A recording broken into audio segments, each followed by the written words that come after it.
You are listening to the Ready PDM Network.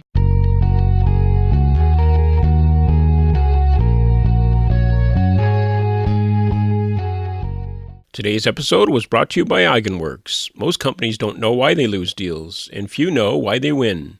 Eigenworks can tell you why. With the buyer as hero approach, Eigenworks gets deep insight into the reasons organizations make buying decisions. The product, promotion, and sales insights provide Eigenworks clients with a significant competitive position in their marketplaces. Are you ready? Market trends, meeting real customer need, meeting real engineering, capacity. The greatest people are self-managing. They don't need to be managed. Once they know what to do, they'll go figure out how to do it. They don't need to be managed at all. What they need is a common vision, and that's what leadership is. What leadership is having a vision, being able to articulate that so the people around you can understand it, and getting a consensus on a common vision. I expect my product management team to trust me enough that when I bring back some non-pure reason, it's okay sometimes, right? As a steady diet, it's all junk food. I play the orchestra, and you're a good musician. You sit right there. You're the best in your row. But the data are never going to make a strategy decision for us. They help, right? They're necessary. They're not sufficient. How to master office politics. The office environment is a political environment. If you don't want to be the subject of your own coup d'etat, you'll need to know how to master and manage the politics of your own office. I had a great partner in the sales VP, and we agreed that every quarter he could have 1 week of engineering for anything he wanted. Talk to me. What's the plan? Break it down. Sell me. So if I think about the product management director or VP job, it's how do I set the table? How do I set the stage? How do I drive good behaviors among the peer organizations? Hello, Peter. What's happening? We have sort of a problem here. Yeah, you apparently didn't put one of the new cover sheets on your TPS reports. And the question isn't, do I think it's reasonable? The question is, do I think it's sufficiently important that I'm going to throw part of my existing roadmap under the bus for your special thing and disappoint hundreds and hundreds of customers who are waiting for the thing we've carefully chosen? You can't write code. You're not an engineer. You're not a designer. You can't put a hammer to a nail. Buddy? What did you do? What did you do? Hello, Ready Product Radio heads, and welcome to another exciting episode of Ready Product Radio. Our guest this week is Rich Mironov, veteran of 3 decades of B2B product management, author of The Art of Product Management, and blogger at Mironov.com. Rich and I talk about the difference between managing products and managing product management, how to balance one-off requests against strategic roadmap items, and whether all this data we now have is helping or hindering our product decisions. Ready Product Principle number 6 is borrowed from Rich. Real trade-offs are exclusive ors, not ands. Discourage magical thinking. Enjoy the show. Rich Mironov, welcome to Ready Product Radio. I've been following you online for quite some time, and I notice you seem to be on everybody's top list in terms of people to follow for product management. So I think it's a real honor for our audience here to have you this morning. So thanks for joining us. Oh, it's my pleasure. Thanks.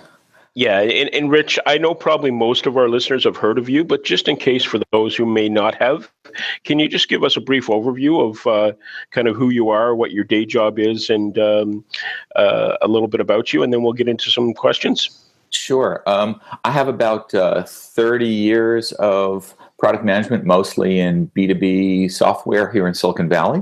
So I've been through a bunch of companies, and that includes about 12 or 15 years of independent consulting. What do I do? These days, most of my work is either parachuting into startups as an interim VP of product. So that means coming in when they've either had a change or haven't yet set up product management. They need to get it right, but I can spend a quarter or two hiring people, setting things up, getting it working, and help hire my full-time replacement in behind me. So that's good fun. I spend a fair amount of time coaching and training and mentoring product teams, mostly around agile issues and business value issues and product strategy. And then a lot of random stuff on the side. I mentor a few folks. I try to do a lot of speaking and some occasional teaching at business schools. Wow, that's amazing, Rich. So, what I'd like to have a few discussions with you because there's so much you have to offer the community. But for today, I usually try to pick 3 topics to cover for the podcast. And what I was thinking about for today is one question that comes up a lot is, if I'm a product manager and I've been a product manager for a while, and let's say my VP comes to me and says, hey, how would you like to be a manager of product managers? How would you like to be a director and have a handful of product managers reporting to you? So I thought we'd start with that as a first topic because I imagine you've got tons of experience with that. Secondly, one of the challenges that I hear a lot about in product camps and associations is product managers are often faced with this challenge of dealing with one-off requests. In other words, sales comes, they've got a unique opportunity for a single customer. Can we fit it in the roadmap? Versus the more strategic focused feature set where the product manager is looking at the market and saying, okay, based on the macro market, here are the features that we should do. So, I'd like to understand your guidance for our listeners in terms of how to balance those types of demands. And then thirdly, a lot of what's new these days when I talk to product managers is there's so much telemetry type data that comes in about how customers are using products, about the market in general. And my question for you is, do you think that's made it easier for product managers to develop and stick with a good product strategy, or do you think sometimes the data can be overwhelming and maybe even misleading if it's misunderstood? So, how do those 3 topics sound for our chat today? That sounds great. Let's dive in. Excellent. So why don't we start with managing teams of product managers, and specifically, I think our listeners would want to know what's different about being a manager of product managers versus being a product manager, and if you've got any advice from your history about, which types of product managers are likely to succeed at that? What are the core skills, and then B, are there specific areas that you've seen people struggle with? So can you share a little bit about what you've seen there? Sure, and let me, I guess, start with my idea of what the job is. So awesome. I think we understand that if you're a product manager, the thing you manage is your product, and by implication, all the folks who contribute to that, buy it, and use it. So you're trying to push engineering groups to build according to your vision or their vision or what the customers need. You're trying to push marketing and sales teams to get your product out to market and successful, and work with support to figure out what's working and not working, et cetera. Your substrate, your activity every day is your specific product. And in general, I think we're measuring success over the long term by the health and success of your product. In the same way that if you're raising kids, the way they get to Carnegie Hall is practice, practice, practice. As a parent, I judge my results by how healthy and smart and successful and happy my kids are. So the product managers really are focused on their product, as they should be. If I pull that up one level and I ask, what's the activity, what's the work set for a director or a VP of product management? I think of it as managing the overall process that lets product management happen. So everywhere I look, I see individual product managers who are disempowered or unable to affect change or unable to define their jobs well such that they can succeed. And what they're lacking is somebody one level up who can set the stage, who can make it possible and set up systems and processes such that the various individual product managers can succeed.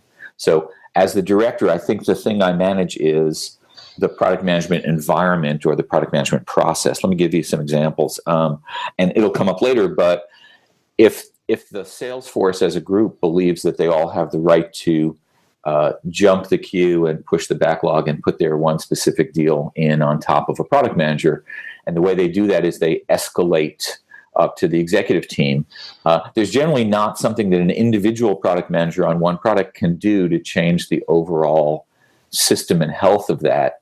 They just get tagged as, recalcitrant or unhappy or grumpy, and the sales reps just keep escalating. So as the director or VP of product, I've got to figure out how to work with the heads of sales and marketing and engineering to set up processes that block or heat shield or slow down sales escalations, except when they matter. I've got to make sure that the executive team is working well together. If marketing's VP hates the engineering VP and vice versa, nothing good's going to happen. So how do I keep the kids at the table, at the executive table, working well? Something that I know you had Steve Johnson on recently. Steve's often talked about the product janitor job, where everyone gets to give you something that they think you need to do. And the individual product manager is not in a position to redefine her job and to push back on going to all the trade shows or writing every single story because the engineers sit on their hands, right? That's a higher level negotiation that happens with the other senior stakeholders. So if I think about the product management director or VP job, it's how do I set the table? How do I set the stage? How do I drive good behaviors among the peer organizations and train up and mentor the product managers so they can succeed? Does that make some sense? One other thing that's come up a bunch of times that just drives me nuts. So when we see product management reporting directly up through engineering, particularly in really big organizations that don't understand product management, sometimes, for instance, you'll see metrics assigned to the product managers based on either quantity of user stories they write or syntactic correctness of those stories, right? So points off if you don't use the words "as a" at the beginning of the user story, right? But there's no measurement of, are we writing user stories and epics that create revenue, that customers care about, that meet the competition, right? And so back in the old days, we used to grade developers on how many lines of code they wrote, and oddly enough, they wrote more code.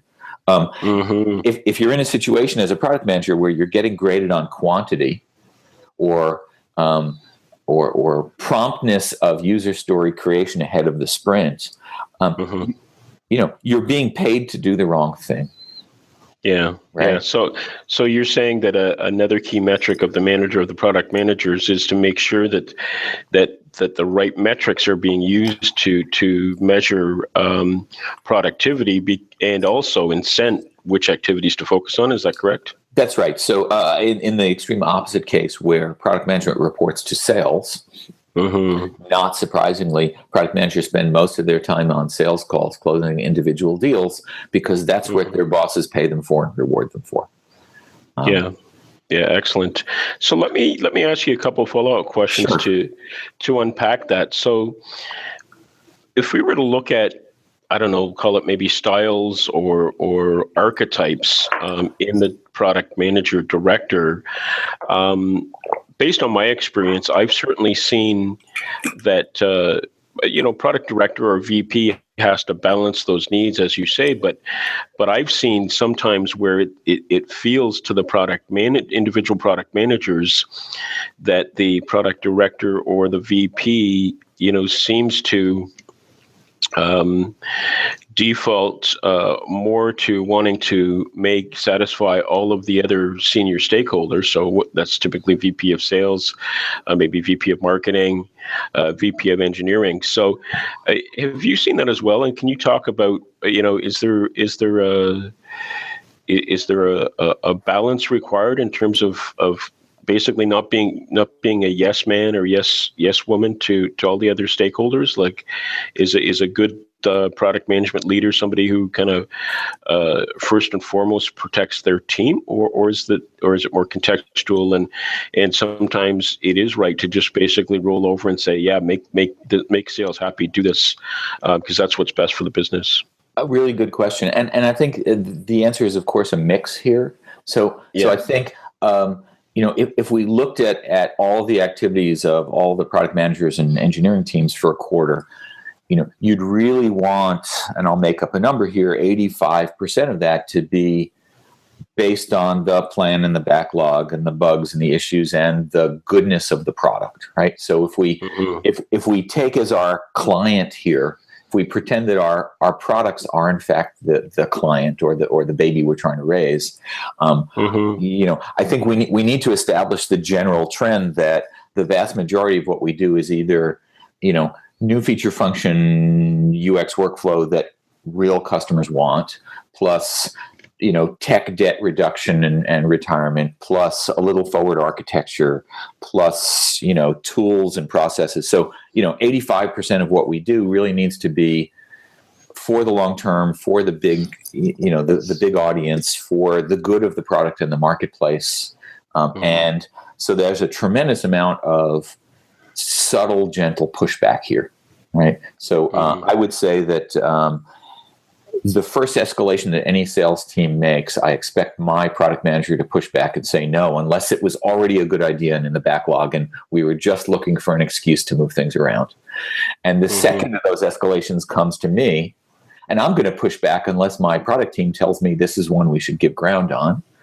And the third time when it comes through the business unit VP or the CEO, we're really going to engage on it, because I need to enforce the behavior that these are costly and expensive, except where we already know that we should do them. So, but in every quarter, there are a couple of deals or a couple of situations where, the sales force brings the money in and they pay our salaries. And sometimes they're right and we should just own up and do what's right. And sometimes we need to throw them a bone because they pay our salaries, and sometimes there's some external reasons. So I expect my product management team to trust me enough that when I bring back some non-pure reason, it's okay sometimes, right? As a steady diet, it's all junk food, right?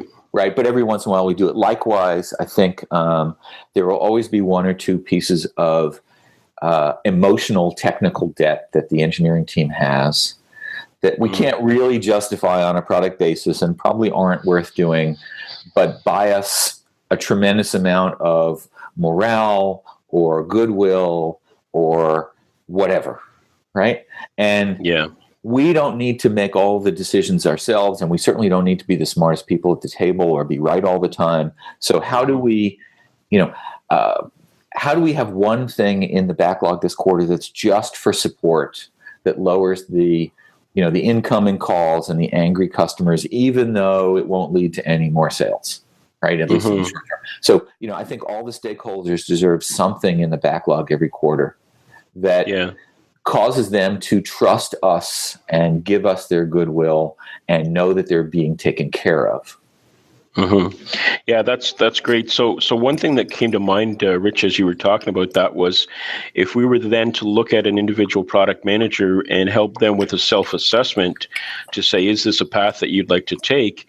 It sounds like a lot of the art of managing product management or managing product managers has to do with internal politics and balancing the needs of multiple stakeholders, which product managers do as well, but doing it more from a soft skills and from a, like you say, sometimes it's not just product strategy. Sometimes it's about internal politics, internal capital. Am I reading that correctly? That a lot of it is political, managing the board, so to speak. Sure, and yes. So let me agree in a few directions. First of all, I think when we say something's political, we give it a negative slant. I think if you look at any managerial job, it's about managing your peers and managing your superiors and managing the things that are out of your control. And if we call it political, it tastes a little bad. And if we call it organizational skills and good relationships and understanding the needs of our peers and having the better whole interest of the company at heart, then we don't feel so bad, right? I I'd give an exact analogy here. If I talk with folks who are really, really good software developers, right? Yep. It used to be, I started HP in the 80s. And by the way, everything we know about management, we learned from HP and then we forgot and had to learn again. If you're a really good developer and you want to get ahead, there used to be only the choice of becoming a manager of developers or engineers. And that was great for the people who wanted to do that, who had strong, social and interpersonal skills, who were willing to leave behind a lot of the technical content in order to take on budgets and hiring and air cover for their folks. But it wasn't a good match for the folks who really, truly loved the work they were doing and were great developers. We would doubly lose because we'd take a great engineer and we'd make her a manager and she'd hate it and she'd leave. And we'd lose both the engineering and the management. I think if you apply the same thing to product managers, you'd say a lot of us we deeply love the work we do. I couldn't imagine being a product manager and being unhappy with it because that's just dumb. There's easier work to do, right? And so if you're a product manager and you love coming in every day and you love wrestling with the issues of priorities and strategies and backlog and organizations to get your product out every day, if it floats your boat to talk with customers 4 times a week who say, we hope mostly, I love your product, here's why I use it, and that makes you proud and excited, then maybe you don't want to be a manager of product managers. On the other hand, we need such people, and it's a shift in skills, and there are folks who are both really good at that and maybe are done with or burnt out on or not great at the individual product work. That's good. So why don't we wrap this topic up with a quick question that comes to mind. So the other question I could imagine our audience may be asking is, what advice would you have if I report up to either a VP or a director and they are not doing the things that you're suggesting? In other words, they are being a yes person to sales too much, or a yes person to to engineering too much. In other words, they're not providing that balanced, like you say, 85% goodness based on strategy, 15% based on optics and one-offs and whatnot. What could the individual product manager do to manage upwards in that circumstance? Well, this is hard. So the first thing to note, I think, is that this is really hard. And I would observe that most product managers who are working for people who don't give them air cover or don't understand their job are not going to succeed. So, it's premature to say, think about where else you might want to work, but I'd put that on the list. More constructively, if you've got a manager that you have enough of a relationship with, you can have this kind of discussion. I think you want to, and you want to point toward outsiders who have this point of view, because you don't want to sound like a whiner, right? It's really handy to point outward. So I have a whole bunch of blog posts and stuff in my book and whatever on this. It might provide some outside help. Honestly, if somebody wanted to point their manager to me for an hour's conversation, I'd be happy to throw that in, just because it's goodness for everybody. If somebody's been at that for a while, it's really hard. Other good tools here. Can you talk your boss into having the whole team do a Myers-Briggs style assessment or style box kind of thing? Maybe not because you need it, but maybe because your boss needs it, right? And I think I would probably be, trying to suggest or model behavior. But we just know that managing our bosses is hard. Yeah. And if they don't get it, they don't get it. You might, you might look for other groups within your company that have product management directors and VPs that could act as mentors or lean in somehow with good advice. Yeah, no, that's good stuff. Okay, let's move on, Rich. That was excellent. Thank you. So let's talk about our second topic. So I'm a product manager. I've done my market analysis. I've got a good product strategy and a roadmap that supports that. And I'm going to go back to your air. I like your air cover analogy. So I've got that roadmap, but then I keep getting bombed with these one-off requests from sales. which get chopped on based on single customer, single opportunity. And if I imagine if I'm not careful, I could end up looking back on my year, and I've gotten maybe 20% of my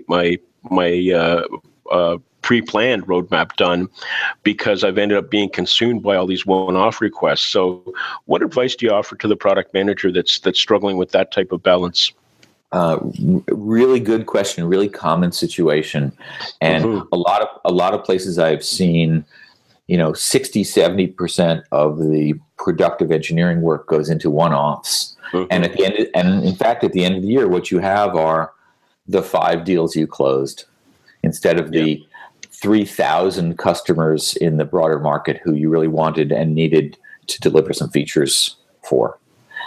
So let me break that into a couple things, because I have I recently put up a pretty long diatribe on my website about the difference between software companies and contract development companies, right? Where I put forward the theory that one of the most wasteful things you can do is mostly one-offs for single customers, because it creates no market leverage for you, right? The way we make money in the software business is we build one version of the product, or if it's a SaaS model, maybe there's 3 pricing tiers or 3 permissions, whatever. But we build one core product and we sell it to thousands and thousands of individual users or corporations or whoever it is. And all of the money in the software business is in the later units that you sell that don't create more engineering overhead.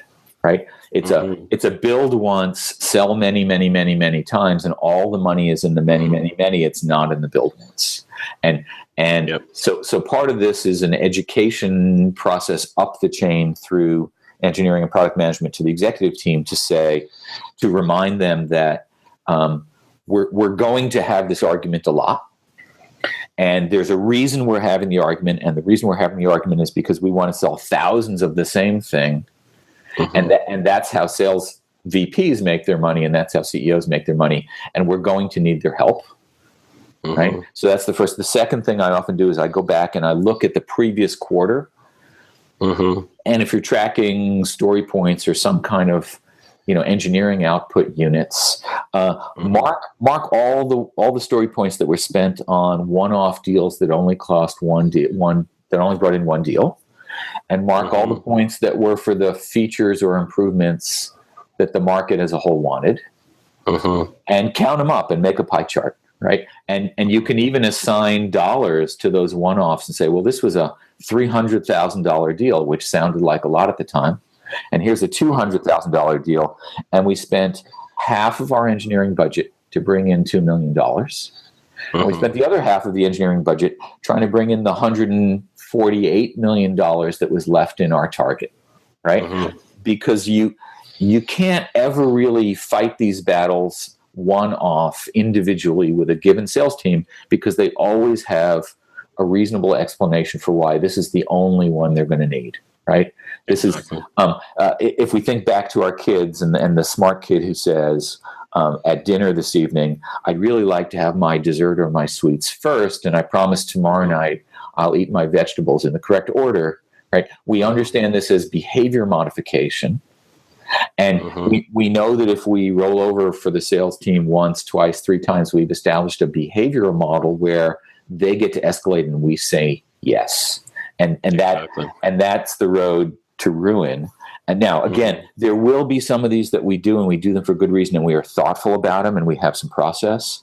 But we have to address this as an overall problem, not as an individual instance of this one request being unreasonable, because they're all reasonable, or in some sense. And the question isn't, do I think it's reasonable? The question is, do I think it's sufficiently important that I'm going to throw part of my existing roadmap under the bus for your special thing and disappoint hundreds and hundreds of customers who are waiting for the thing we've carefully chosen?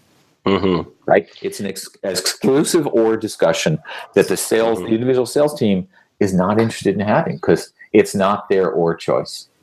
Yeah, and let me unpack a bit, because that's a lot of what you responded there. So is one thing that you would suggest that first of all, have our engineers ring on in the sense of, okay, if when those one-off requests come, make sure that we do a good job of explaining to the organization, okay, here is the implication.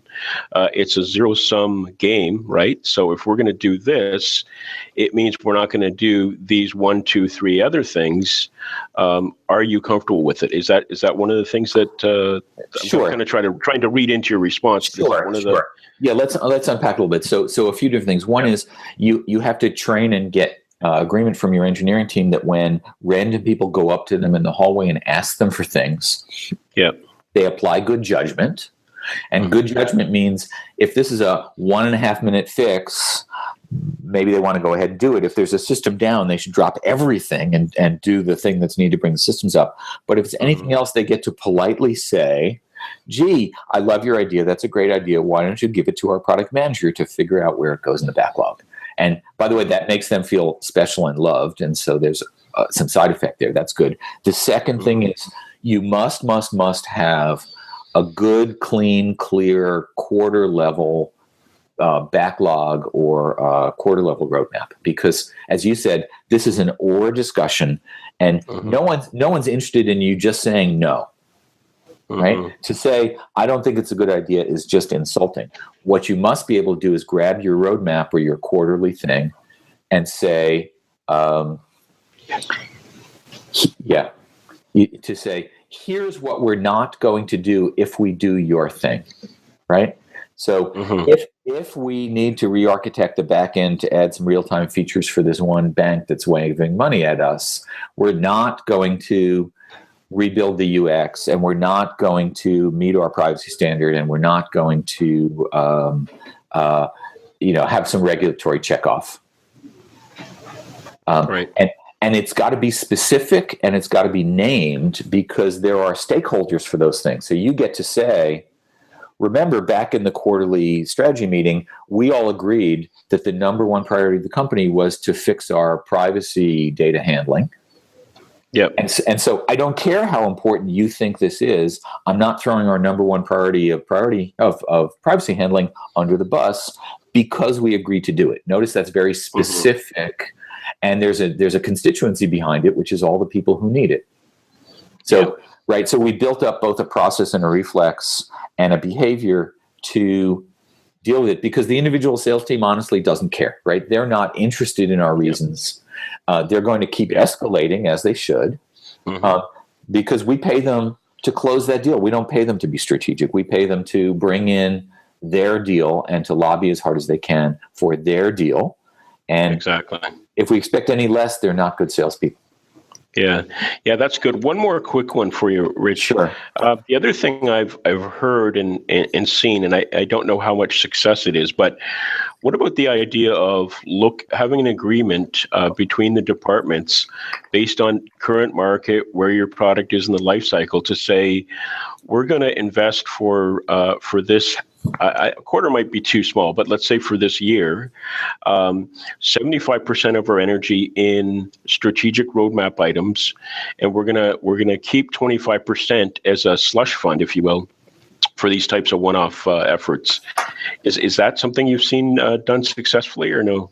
I've done that actually successfully. So here's the catch. I did this actually at a little company called Air Magnet here in the Valley. I had a great partner in the sales VP. And we agreed that every quarter he could have 1 week of engineering for anything he wanted.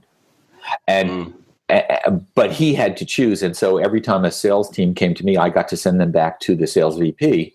And it was his job to prioritize it and make it fit. And if he chose something that didn't deliver revenue, well, bad on all of us. The challenge we have here is that 25% ends up being spent more than once. Like a household budget, we forget that we bought concert tickets early in the month, right? And we spend the entertainment budget 3 and 4 times because we don't do good bookkeeping. And so if you tell the world that 25% of the budget is slush funds, every single sales team will claim that 25%, and every single business development team will claim that 25%, and your CEO will claim it at least twice. So there needs to be a throttle, a governor on the process where and maybe it's the VP of product who's the only one who tracks the budget and is allowed to spend it. Yeah, good. Because always, I mean, if you look at household budgeting, with most families, they never get it right. They always overspend. They're always short at the end of the month, and it's because we naturally don't remember what we've spent. We just remember what we want.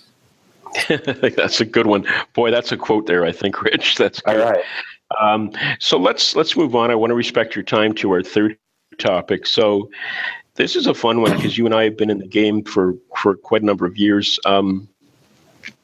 I remember when I attended my first pragmatic marketing training, for example, in 1997, a big focus, it was Craig Stull actually teaching the course. He said, he showed the mug, right, of right. everyone, your opinion, well, interesting is irrelevant. And what he was saying was, as product managers, go out there and make decisions based on data.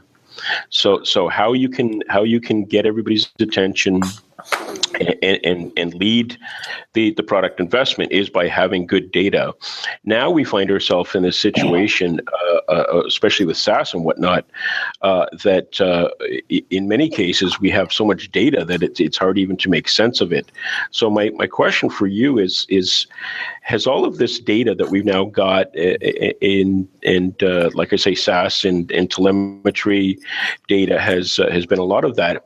Has that made it easier for product managers to develop and execute a product strategy, or are we still kind of struggling in the sense of knowing what to do with that data?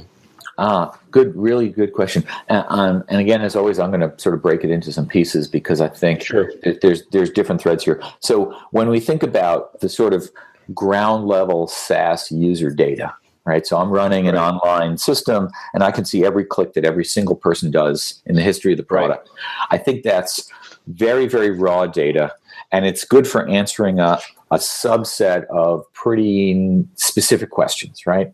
Which features or functions are being used, where in the product are people getting into trouble or hitting the help button, which transactions don't complete, what's the mean time to get through a particular thing. I think that's really good for feature level or workflow level question and answer. And when you're wondering which of your features you need to improve or which things you can drop off the interface or whether people are in trouble, that's great. It's pretty narrow. For instance, there's no data there about the prospects who didn't buy your product because they're not using your product, right?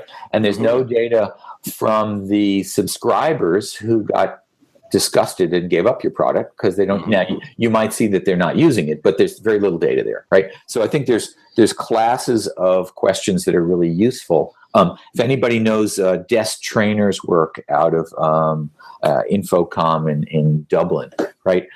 He's got a lot of good thoughts about figuring out which 2 or 3 features or functions in your product everybody uses, and which 27 features almost nobody uses, and maybe you should drop them, or certainly you shouldn't invest in those. You should make your 2 or 3 happy path things as great as you can, and you should discourage the rest of them because nobody uses it, right? And that's kind of SaaS data. Let's pull ourselves up, though, and ask data in the broader sense of lean UX, lean startup, customer development kind of data, right?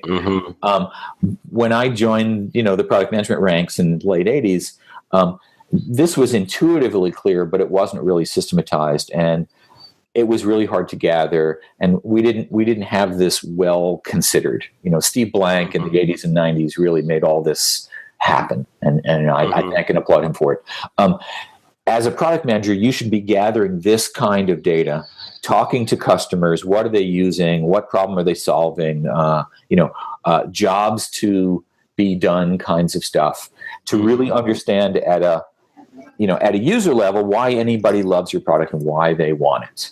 And I would call that data in the soft sense because it doesn't fall out of any system evenly and routinely. But it's much, much more valuable because if you know why the majority of users love your product or hate it, then you know what matters, right?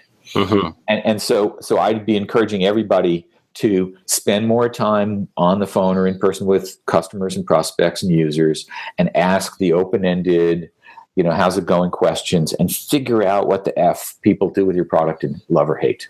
Now, let's pull ourselves up one more level, though, and talk about strategy, because that's not strategy, right? So making your current customers and your near prospects happier is most of what we do, but it's not strategy.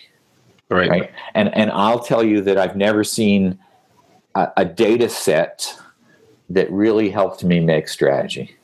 Okay.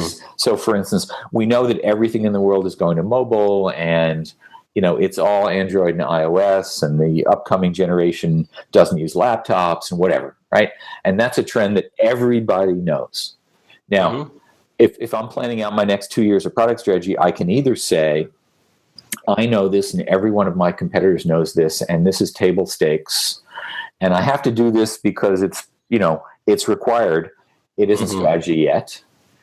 I could say there's a laggard group that's on BlackBerries or stone knives or teletypes, and they're a valuable market because they'll overpay because nobody else wants to serve them. So I want to go against the market and against the grain and take a bet.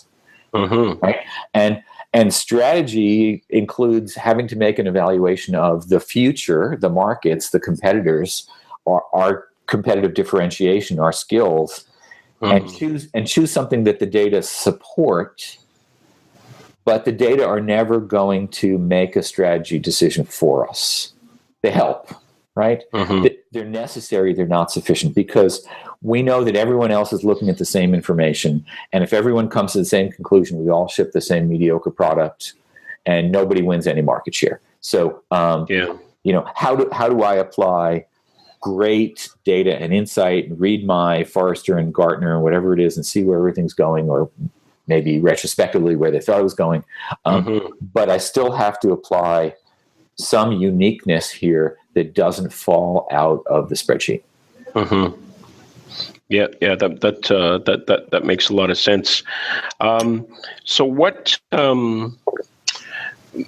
We don't want to spend too much more time on this topic, but on this strategy piece, what are some of the things that you would suggest if people are hearing what you're saying and it's the beginning of the year, so maybe they're thinking about New Year's product resolutions and they want to focus more on strategy. Sure. Are there like books that you've written or books that you recommend or other resources that product managers can use to bone up on their strategy skills? I find strategy hard to write about and hard to read about because most of the material, including mine, feels very generic and sort of happy and upbeat. And strategy is hard. So the first thing we have to admit is that strategy is hard. It takes a lot of thinking and a lot of drawing. But more than that, let me take another slice here. Again, a page out of the lean world. I completely reject the theory that customers don't know what problems they have. Okay, so don't give me the Henry Ford quote. I don't buy it. Don't give me the Steve Jobs was smarter than everybody else and therefore he made it out, leaped out of his head with no other people helping story. Don't buy it. I think customers really understand their problems. Right. What they don't necessarily understand and they pay us to do is to understand alternate solutions. Right. So I don't ever want to be trying to sell a product or have my sales team sell a product that doesn't solve a problem that customers need solving. Right. And I think we get all high and mighty and hubristic by saying we're smarter than our customers and we don't need to talk to them. And that's half right and half wrong. What we want to do, if you want to form strategy, you want to start your year by making 25 appointments by phone or in person with real customers and prospects to ask them about the problems they're trying to solve, not the product you're trying to sell them to solve it, right? Because what I observe is that most companies ship products that customers don't want. Sales teams are good at selling them, but they're shipping products that customers don't particularly love or want. And if you can get large enough groups of customers to tell you the problem that's not solved, then you can bring that back to your really, really smart team. Because if you remember, all of your engineers are smarter than you. Just ask them, right? Yeah, exactly. To come up with new, innovative, creative, fascinating solutions that customers might not have expected to problems that they have. And I always want to be selling something that I have an interesting spin on, I have a strategic solution for, I have a better mousetrap for, but that it's a known requirement from customers. And I'm not trying to be a pure evangelist. So, I think strategy starts with, market trends, meeting real customer need, meeting real engineering, capacity. So Right. I'd write those 3 columns down. You can take your Osterwalder canvas, whatever it is that you want to write down. Yeah, on, exactly. But it's the meeting of a market trend, real specific customer needs, and we actually know how to build it. Yeah, exactly. And that's good. And sorry, go ahead. I was going to say, I think a lot of the strategy books make this sound like there's a template. And I would just offer that if there were a template for your product strategy, everybody who filled it out would get the same product strategy. Yeah. And so this is a creative process. This is not a reductive process. Product strategy means trying out 16 things and knocking 15 to the ground and keeping the one that survives. Yeah, exactly. And what I was going to say, Rich, is this touches nicely on our data point, because what I think SaaS and all the telemetry data do allow us to do is test out products and learn more quickly and more cheaply whether we're close to the mark or whether we're totally off the mark. Would you agree with that? I would 100%. So if you look at the resources it takes to build a new software product, right, from scratch, 30 years ago, it took a team of 20 in 3 years and $10 million. Right now, you could at least knock together some, prototype user interface in, 3 days or an hour or a week, depending on what it is. And you could show it to a handful of folks and you could do some quick and dirty validation right away. That's mostly good for consumer things. I think on the enterprise side, there's a lot more show me that the function really works. Yep. And the user interface may not be the be all and end all, but I think we can build test versions or sample prototype versions of stuff, 150 times easier than we used to, and we should and we must, and that's really valuable. It doesn't actually. It's easy to get confused though between here's a non-working prototype of a UI, and here's a product that customers will love and pay for, right? Yeah. And the people I see making that mistake, by the way, most often are senior executives and sales teams, because we show them the carefully worded, prototyped, balsamic mock-up, and about 8 hours later, we have a purchase order on our desk. Right. And I'm thrilled, but I'm aghast, right? Because it's often hard for the outsiders to tell the difference between I'm just joking, I want your opinion, and and in the intermediate state, MVP has been stolen by sales teams and executives to mean give me the full product, but give it to me in a quarter of the time because I'm impatient. Right. Exactly. And so we called it MVP because when we called it beta, they sold it. When we called it prototype, or early adopter, they sold it. So now we call it MVP and they sell it. Those are not commercially viable, customer loving, supportable products. They're on the path. Yeah, exactly. So listen, Rich, I want to be respectful of your time. Why don't we leave that topic there? Great. We could spend a whole hour on each of those 3 topics, but thank you for that. So there's always a question I like to ask at the end of my interviews, and it's this, a lot of people listening to this podcast are probably earlier in their careers. So to gain benefit from your experience, the question is this: if you were to go back 15 or 20 years and give some advice to the younger Rich on product management, on business in general, what advice would you give yourself, and why? A really good question, and I do spend a lot of time with folks early on. I think this is really important and necessary.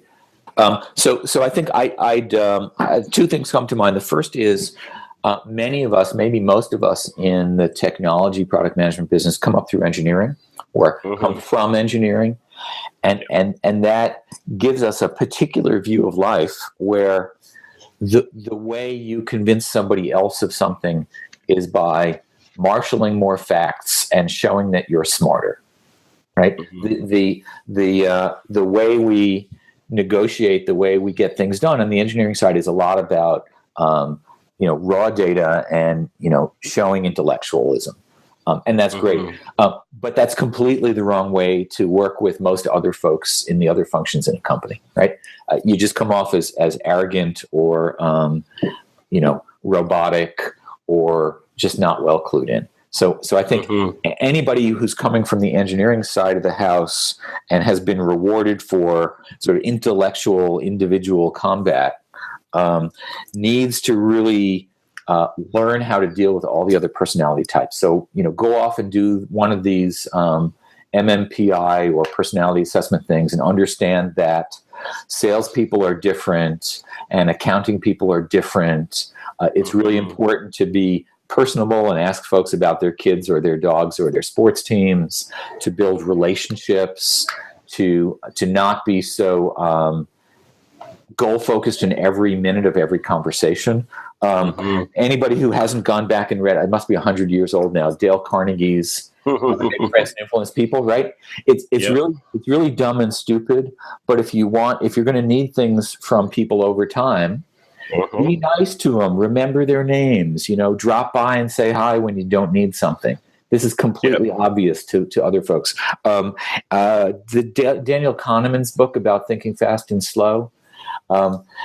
As data people, we think that data wins the argument. And it just doesn't. Sorry, except for a very small set of us. Folks who have their opinions made up don't change just because we threw a bunch of data on the table. So for somebody who's moving from engineering to product management, or they're early in that, it's all about the soft skills. It's all about the relationships. It's all about building real, conversations and human touch, because that's how we get things done in companies. The other thing I think, and I look back at a few of my early products where I committed what's the cardinal sin here.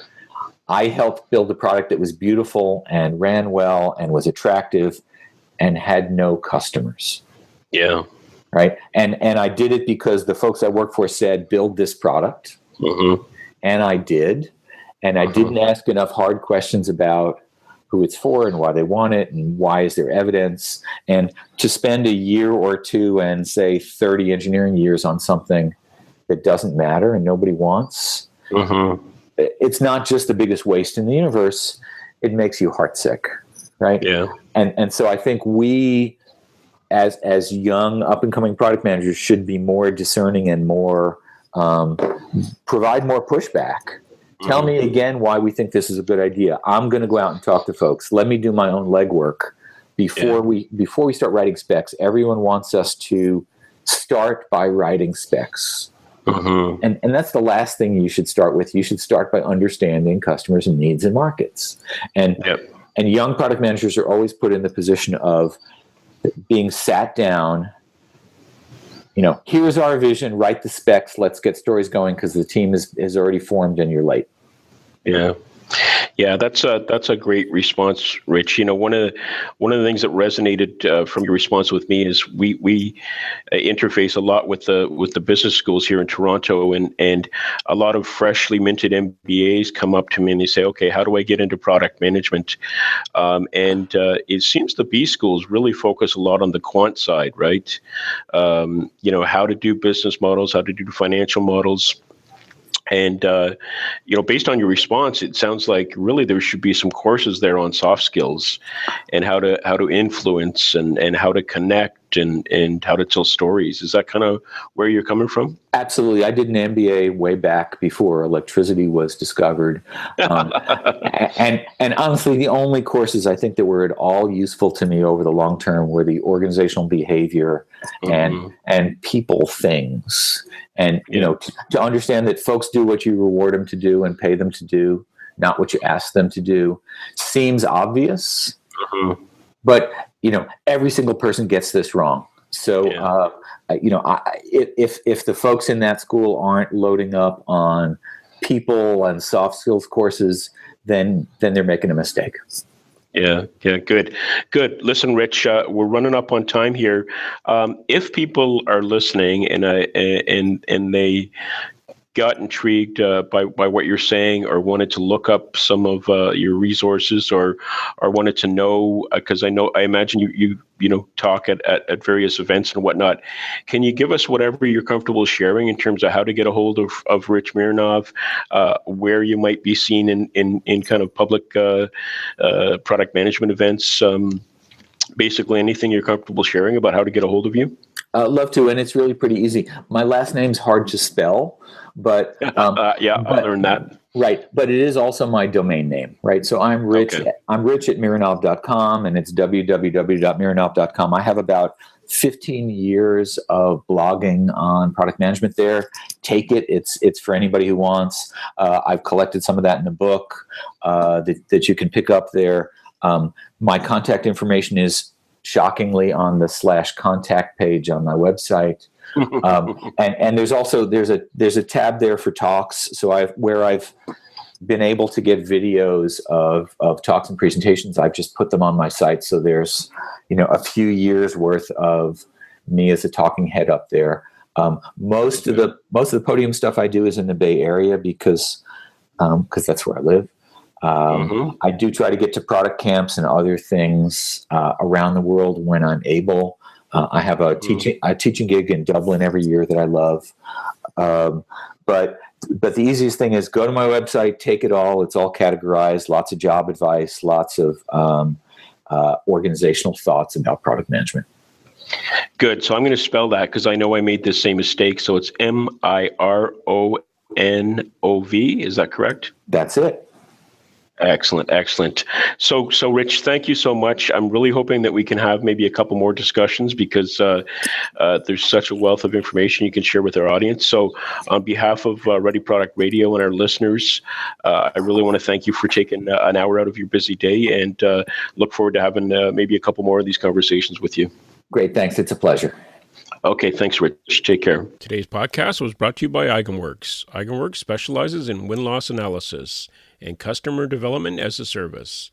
Get candid feedback to improve your sales approach, uncover competitive intelligence, and help you pivot as needed. Thank you for listening to this episode of Ready Product Radio, part of the Ready PDM network. This is when most podcasters ask you to leave a review on iTunes if you like the show. My only request is if you found the show entertaining, inspiring, or informative, please share it with a colleague or friend who may feel the same way. Also, note that the views expressed in this episode do not necessarily reflect my views or the views of the Ready PDM network. If you want yourself or your product to be ready, then keep your eyes on your markets, your ears to your customers, your mind on their experiences, both good and bad, and finally, keep your hearts in your products. Until next time, thank you for listening. You can contact us on Twitter at Ready Product Radio. That's RDYPRODUCTRADIO. And on the web at www.readyproductradio.com. Gee, Ray, what do you want to do tonight? The same thing we do every night, Pinky. Try to take over the world.